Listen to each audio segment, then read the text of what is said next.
لو فاكرة إنِك لازم يكون معاكِ مبلغ كبير عشان تقدري تشتري دهب، تعالي أقول لِك أنا عملتها إزاي.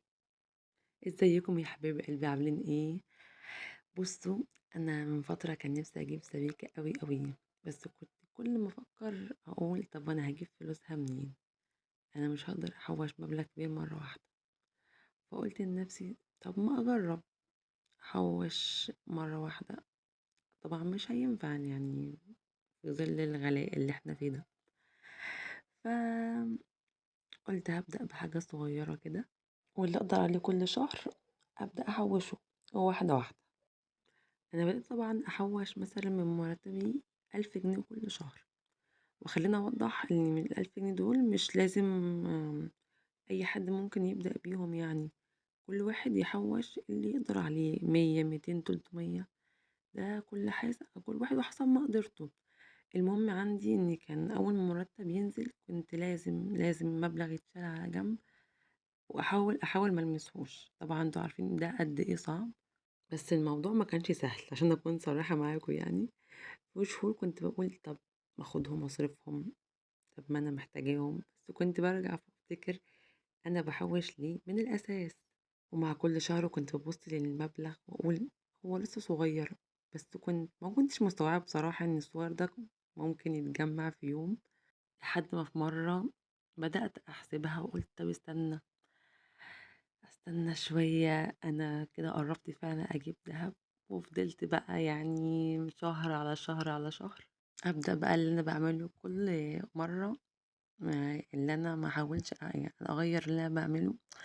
وساعتها حسيت إن كل مرّة قُلت فيها هابدأ الشهر الجاي، وكل مرّة قدرت أمسك نفسي وما اصرفش الفلوس، كانوا هُم اللي وصلوني للحظة دي، وفي الآخر الفلوس اللي بدأت ب1000 جنيه كل شهر اتحولت للسبيكة اللي قدامكم دي. واكتر حاجة فرحتني بصراحة مش اني جبت سبيكة بس، ان اكتشفت ان التحويش مش لازم يبدأ بمبلغ يخوفك، ممكن تبدأي بحاجة صغيرة جدا جدا بس تفضلي مكملة، لان في الاخر المبلغ الصغير اللي انت بتفتكري انه مش هيعمل لك حاجة، ممكن بعد فترة يفاجئك بحاجة حلوة قوي قوي، حتى لو انت مستصغرة الحاجة اللي انت بدأتي بيها، في يوم هتوصلي اللي انت عايزاه بجد يعني. اوعي فعلا خدي بنصيحتي، اوعي تكوني مستهونة بأي حاجة،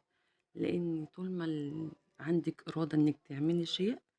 هتنفذيه حتى لو بعد سنين، بس حطي في دماغك إن خلاص هعمل كده أو هجيب كذا، فأنتي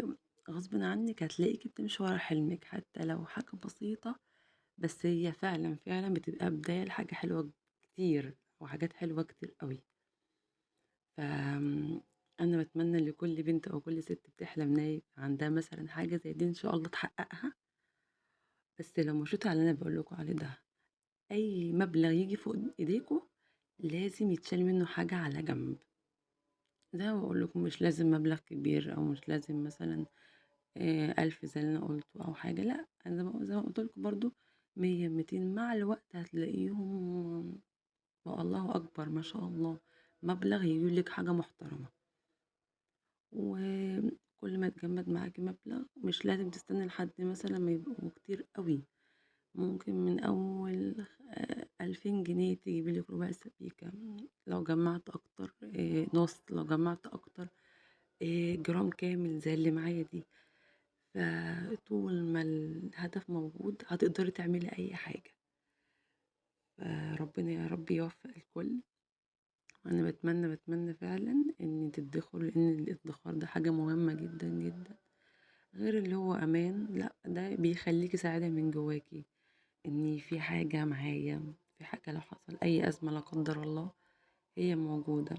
هتساعد برضه في يوم.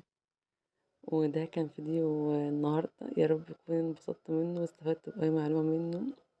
وأشوفكم الفيديو الجاي على خير إن شاء الله، وباحبكم جدًا، ومع السلامة.